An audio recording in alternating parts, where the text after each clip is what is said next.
Nós avançamos muito sobre os descontos associativos, falta agora a parte dos créditos consignados e eu adicionaria ainda avançar sobre o núcleo político, sobre o filho do Lula, sobre o senador Everton Rocha, sobre os elos políticos e as indicações que nós tivemos já investigadas no âmbito dessa CPMI e que precisam chegar nos principais patrocinadores. Eu vou exercer meu direito de ficar em silêncio. Eu vou suspender a sessão por 15 minutos. Acabou de chegar aqui no Senado, já passou aqui pelo corredor e está numa salinha aqui ao lado, esperando ser chamada. E eu vou conversar agora com o deputado Kim Kataguiri, que foi o primeiro a chegar aqui hoje, está aqui desde cedo, né? Deputado, o que o senhor espera desse depoimento de hoje? Bom, acho muito difícil ela se esquivar das acusações, mesmo porque as empresas controladas direta e indiretamente por ela já receberam repasses de 312 milhões de reais e elas operam ali numa sala minúscula em Presidente Prudente com meia dúzia de pessoas. Então eu não conheço um negócio tão eficiente como esse, que administra 312 milhões de reais com uma estrutura tão pequena, além de demonstrações públicas de riqueza incompatíveis com a sua atividade empresarial, né? Então, a Polícia Federal identificou bolsas da Chanel, Louis Vuitton, itens de luxo de mais de 100 mil reais, somando milhões de reais com todos eles, carros de luxo também, e mais do que isso, uma planilha também de pagamento de propina para operadores do esquema, inclusive o ex-presidente do INSS, o Alessandro Stefanuto, e também André Fidelis, né, ligado a Eric Fidelis, um núcleo também não só financeiro, mas político, e nessa planilha eram chamados, ironicamente, né, aqueles operadores políticos que recebiam propina de heróis, né, era o apelido que eles utilizavam para fazer repasse de propina. Então, acho muito difícil que ela, confrontada aqui com todas essas informações, consiga dar uma desculpa plausível. Acho provável que, ao final do processo, ou mesmo ao longo do processo, ela seja presa, seja por um pedido de prisão provisória, seja definitivamente na condenação transitada e julgado. Então, a expectativa é de que esse seja um depoimento bastante duro, né, de que as perguntas sejam bastante incisivas, mesmo porque, como você falou mais cedo, nós já temos acesso às quebras de sigilo dela, então assim, fica muito difícil contra-argumentar ou fazer a defesa de que era uma coisa legítima, né? O senhor espera, então, que ela fale aqui, que ela forneça alguma informação nova, relevante, apesar de que você já tem as informações, né? E se ela não falar, ela pode ser presa? Nós temos informações em relação a ela, né? Ela não pode se incriminar, mas eu não vejo nenhum problema, né, para ela ficar em silêncio em relação às acusações contra ela, porque as coisas que nós temos contra ela já são tão robustas que nada do que ela fale possa beneficiá-la. Mas, se ela se calar em relação a crimes cometidos por outras pessoas envolvidas no esquema, aí sim pode ter um pedido de prisão em flagrante por falso testemunho, por se omitir, por uma testemunha se omitir a falar em relação a determinado tema. Eu acho, pensando, digamos assim, politicamente, que há alguma esperança dela falar em relação a autoridades envolvidas, ela tendo posse de planilhas e de dados que nós ainda não temos em relação a pagamento até a eventuais políticos que tenham feito as indicações para o INSS, ela pode, digamos assim, negociar um acordo de delação ou tentar aliviar um pouco a pena da sua parte, entregando pessoas maiores envolvidas. Então, nesse sentido, eu acho que esse depoimento pode trazer coisas novas. Certo. E quais o senhor acha que devem ser os próximos passos da CPMI?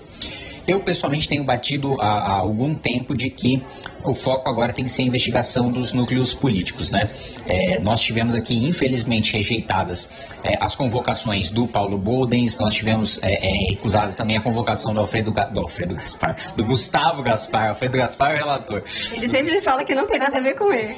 O Gustavo Gaspar, Gustavo Gaspar, que foi assessor parlamentar, que tem uma ligação com o senador Everton Rocha e que também o próprio senador, na minha avaliação, inclusive eu fiz um pedido para isso, deveria ser convocado, deveria prestar esclarecimentos, mesmo porque já vários depoimentos e várias quebras levaram a pessoas ligadas, inclusive a própria Polícia Federal já fez operação contra o senador, contra seus assessores, dizendo que eles teriam levado malas de propina para o senador. Então, eu acho que o foco tem que ser os núcleos políticos. Agora, a relação direta do filho do presidente da República, do Lulinha, que fica cada vez mais clara, né? Primeiro você teve anotações do próprio Careca de pagamentos que seriam realizados, aspas, para o filho do homem. Depois, a viagem que foi realizada para Portugal, com a presença confirmada do Lulinha. Então, na minha avaliação, o nosso foco agora nessa reta final de CPMI tem que ser de pegar os políticos envolvidos, porque é óbvio que é importante pegar os operadores, mas os operadores não fariam nada se eles não tivessem indicações políticas que fortalecessem os seus posicionamentos. Então, eu até faço uma analogia.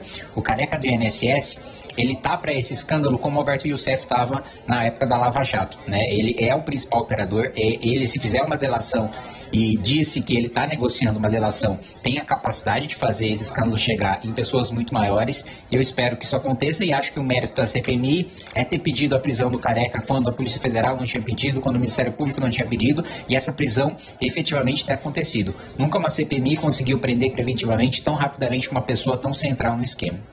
Muito obrigada pela entrevista. Bom trabalho para o senhor hoje. Obrigado, para você também. A palavra Kim Kataguiri, deputado. Presidente, o primeiro ponto, não existe um limbo jurídico em relação a não comparecimento de investigados na CPMI. Pelo contrário, a posição da maior parte dos ministros, inclusive o que nós tivemos nesta CPMI, foi de que você tem o direito de ficar em silêncio, tem o direito de não gerar provas como si mesmo, como determina a legislação, mas você tem o direito de comparecer. Então, acho que desmoraliza muito o trabalho do Congresso Nacional, o trabalho desta CPMI, você ter decisões de ministro Supremo que estabelecem que nem sequer comparecer eles precisam, porque senão a gente não consegue mais ouvir ninguém. Então, não precisa mais ter sessão de CPMI, a gente faz tudo um trabalho a portas fechadas, pede documentos, analisa os documentos e não questiona mais ninguém, né? Então, a gente estaria esvaziando absolutamente o poder da CPMI.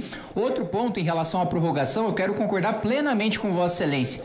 É importante que a gente faça um documento oficial com a assinatura de cada um dos parlamentares desta CPMI que querem que ela continue. Mesmo porque, como bem colocado pelo senador Marinho, nós avançamos muito sobre os descontos associativos. Falta agora a parte dos créditos consignados e eu adicionaria ainda avançar sobre o núcleo político, sobre o filho do Lula, sobre o senador Everton Rocha, sobre os elos políticos e as indicações que nós tivemos já investigadas no âmbito dessa CPMI que precisam chegar nos principais patrocinadores. Então, presidente, eu acho importante expor para a população brasileira o nome de cada um dos parlamentares no sentido do que Vossa Excelência colocou, que querem que a investigação continue, que querem esclarecer os fatos e aqueles que querem que a investigação acabe. Por quê? Eu adiciono 2 pontos. Primeiro, a população saber quem tem envolvimento, não tem envolvimento, ou quem quer defender quem tem envolvimento ou quem não quer defender. E um último posicionamento, mostrar para o presidente do Senado a quantidade de parlamentares, porque eu tenho certeza que a maioria vai assinar, que deseja que isso seja levado em frente e da ilegalidade da decisão dele, caso seja negativa. Obrigado. A senhora conheceu o Marcelino aonde? Conheci ele na igreja. A senhora sabe dizer em que ele trabalhava quando a senhora o conheceu? Ele trabalhava vendendo maquininha de cartões. A senhora se recorda quanto ele recebia na época que a senhora o conheceu? Não recordo. A senhora morava onde logo no início dessa relação com ele? Eu morava em Presidente Prudente. Não, desculpa, eu me expressei mal. O Marcelino morava onde? Em Presidente Prudente. Presidente Prudente. A senhora se recorda o imóvel que ele morava? Não, acho que ele morava com a mãe dele, se não me engano. Morava com a mãe dele. A senhora passou a viver com o senhor Marcelino a partir de qual ano? 2014. Vocês, quando passaram a conviver, eu falo de forma marital, foi a partir de 2014? Sim. Vocês moravam aonde? Eu morava em Santos, ele morava em Prudente. E por que cada um morava num canto diferente? Porque Deus quis assim. A senhora nunca estranhou o aumento patrimonial do seu esposo, não? Não, eu achei que ele fosse um empresário bem-sucedido. Pronto. Então vamos parar aí. Agora ela vai poder esclarecer. Seu esposo, um empresário bem-sucedido de que ramo? O que a senhora achou? De que ramo a senhora achou? Consultoria, administrativo, ele sempre foi vendedor. Pronto. Então, a senhora achou que seu esposo era um empresário bem-sucedido em consultoria. Seu esposo é formado em quê? Não tem formação. E ele ia prestar consultoria em quê? Ele da vida, né? Da vida. A senhora pensava que ele trabalhava com consultoria. Aí eu perguntei, formado? Não. Consultoria em quê?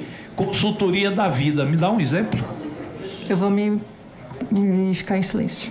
A senhora pode me dizer qual a sua relação com a Santos Consultoria? Eu vou exercer meu direito de ficar em silêncio. A senhora pode me dizer qual a sua relação com a Tour Hire Cars? Eu vou exercer meu direito de ficar em silêncio.